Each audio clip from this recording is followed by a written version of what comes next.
Good morning again. Good morning. How are you? I'm all right. I'm all right. School has Yep. started. My house is quiet. Yes. So it's always good when schools start, then things fall in order in our home. There's always it's good. So good luck and the very best for your children for the new year. Thank you. A little bit of unorganized chaos in the mornings, but we'll figure that out. Okay. So we came across this interesting article. Devil, do you want to get that up and maybe just introduce it for us? Okay, so yesterday or the day before, this was published on the 16th, Yesterday I was scrolling through LinkedIn and I saw somebody shared this article. Human Rights Report lays bare scale of crisis on Del Monte farm. Kenyan pineapple plantations is site of 5 recent deaths and extensive allegations of violence. Okay.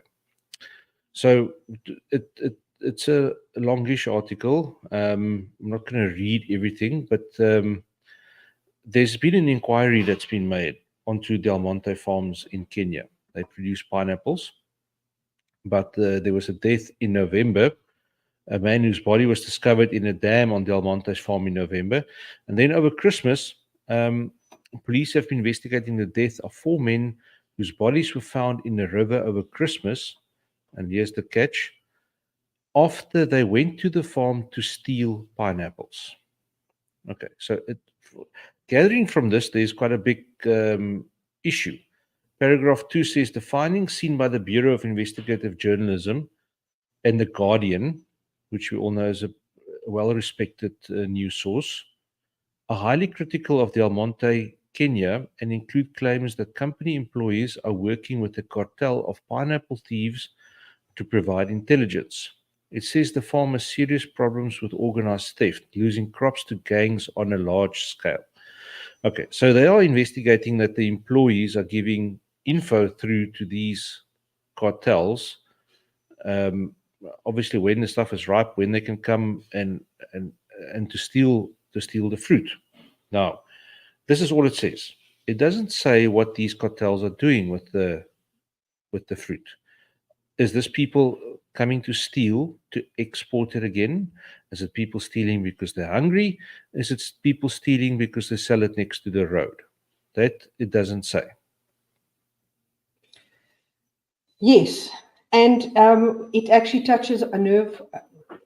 Well, not particularly that there are deaths resulting from it in South Africa, but we definitely have similar problems in our country with the avocado in the avocado industry, where many people have to guard their crops with armed guards because the avocado orchards get invaded by raiders who come in and raid the avocados and then sell them on the informal market.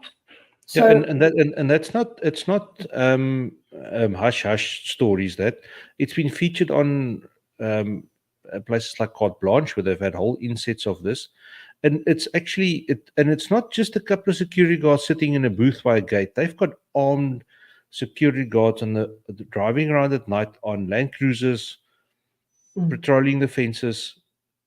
It's like a proper thing. It's not just a guy with a, well, go back 4 years, a guy with a thermometer and a bat and a radio as security guards. It's these are armed men.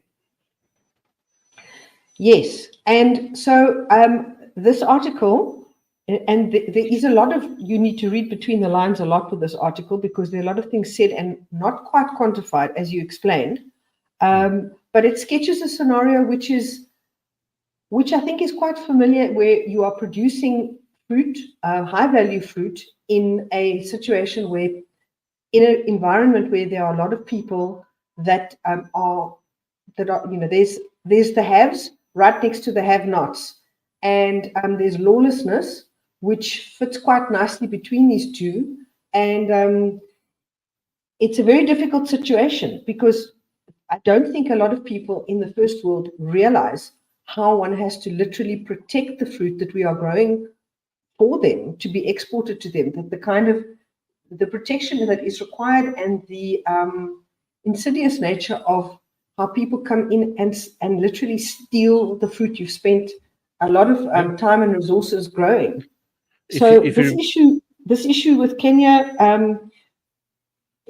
we don't know the bottom of it. We can't comment on it. We are just commenting on an article. So our opinions and our comments are just based on what's in this article.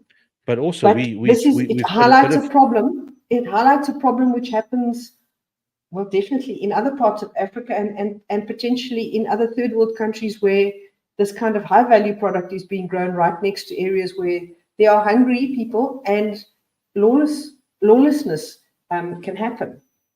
But also, it's yes, all of that. But it's because we know a little bit more what's going on in the industry. Mrs. Jones sitting in the UK or the US or wherever that is reading this article thinks, oh, look at this. Look at these unlawful people in Africa just killing poor, hungry people. But it says it's cartels. Now, if you remember going back a month or two ago with Kenya stopping the export of avocados because it was unripe and unready avocados that went to market. Is that also cartels? Is it growers taking chances? Well, again, we don't know. The same thing could be happening here. So there might be a legitimate operation exporting the fruit, but they're getting it in an unlegitimate way, but it's damaging the country's image or the company's image in this scenario. It fits in with the whole lawlessness and people taking the opportunity of not being apprehended by the country's police forces, and where keeping law and order is left to the companies, and then it gets messy like this, and it's very scary.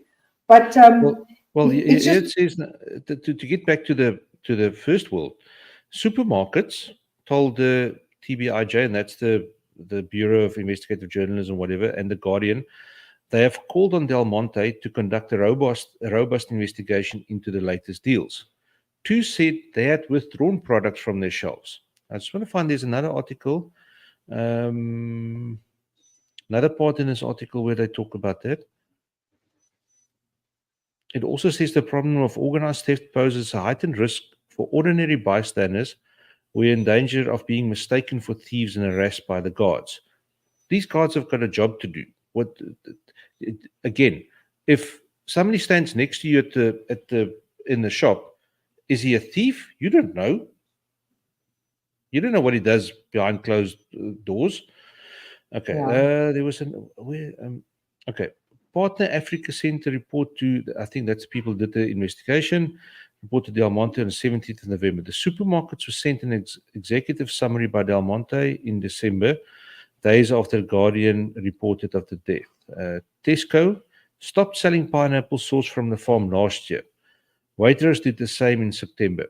Commenting on the 4 deaths over Christmas, a Tesco spokesperson said, "We were deeply concerned to learn of the new allegations concerning Del Monte's farm in Kenya. Both directly and through cross-industry bodies, we continue to urge Del Monte to take appropriate and robust action, including making sure these most recent deaths are credibly investigated." Okay, so they urge the people to take this. What is a robust action? What robust action do these markets want the people to take that is not involving any violence on this side? Putting up higher fences, 3 layers of fences, putting lines in between? I don't know. Excuse me laughing. In Africa, putting lines in between. or moat with crocodiles. Okay. I think what is the most obvious comment here is that in the first world, most of the time, you can rely on the police forces to help you with a problem like this. But in places like Africa, and we speak from experience because we don't have sympathy, we have empathy. We are there too. We know how much hard earned or expensive effort goes into producing fruit. and stock in our country, and how often it does get, and how much of it gets stolen.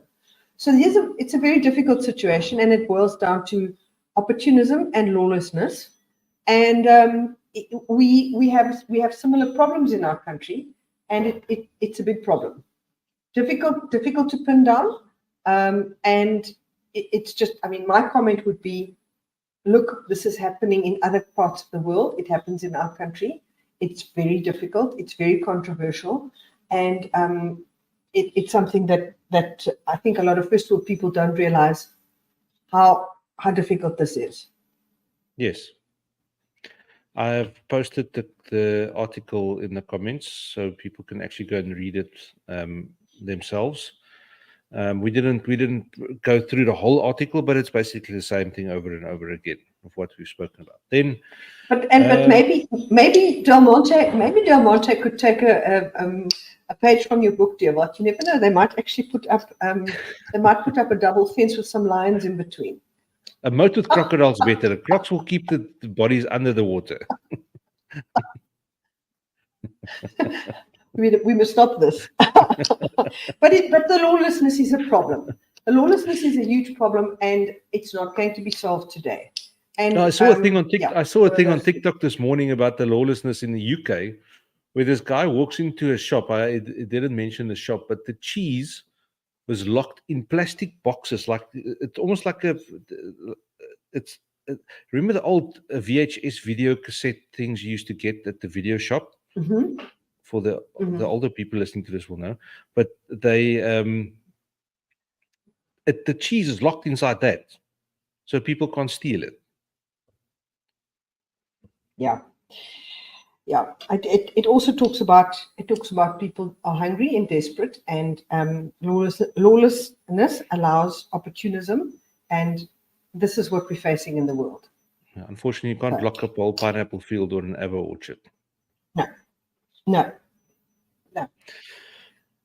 Okay. So and then just on the CGA group, let's just touch on the ports again. This morning, it was sent Cape Town Port Vessel Berthing Outlook, 17 January, both Cape Town, Cape Town Container Terminal, and Cape Town MPT, that's probably a produce terminal, are at present with windbound since roughly 1:30 yesterday, as was anticipated. One VCO was executed for CTMPT. I don't know all the abbreviations, so please excuse me. Today, with 8 vessels awaiting outside, reefer stack occupancy at 63% this morning, with reefer backloading continuing mostly on Santa Clara. Reefer gates are closed for the time being. Wind forecast for Cape Town Port not looking promising this week.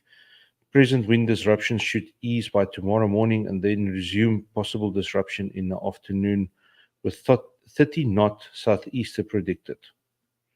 A clear run is forecasted for Friday and Saturday, with 40 knot southeaster predicted again for Sunday and Monday. Therefore, take advantage of stacking reefers to Cape Town Container Terminal and CTMPT Friday and Saturday ahead of anticipated wind disruptions. Yeah, so on top of all the other issues we've discussed about the port, there is the one constant is nature. There is the southeaster, the Cape Doctor, which is fantastic for kiteboarders. They come from all over the world to come and kiteboard in Table Bay, but disastrous for our fruit industry. Yes. Okay, and then I found as we wrap this thing up, January is only just over the halfway mark. In South Africa, there was Christmas holidays. Where did that thing go now? Now I've lost it, so I can't share it again. Basically, it was a toilet holder with a shaving brush, old-time shaving brush. It says January is still long. What's it called? January. Yeah. Okay, I think that's it for this morning. Theft of fruit and stock is a problem in South Africa as well, and it's not an easy problem to solve. And the fact that lawlessness creates a problem which makes it easier for people to steal, like this thing we discussed, and it is a constant problem in our country as well. So Yeah. that's pretty much it for us for today. Have a good one, and chat soon. And to all the parents whose children have gone back to school today, we hope that there's law and order in your homes, and that you have a fantastic school year ahead for your kids. Yes. Cool stuff. Go well. Righto. Bye. Bye.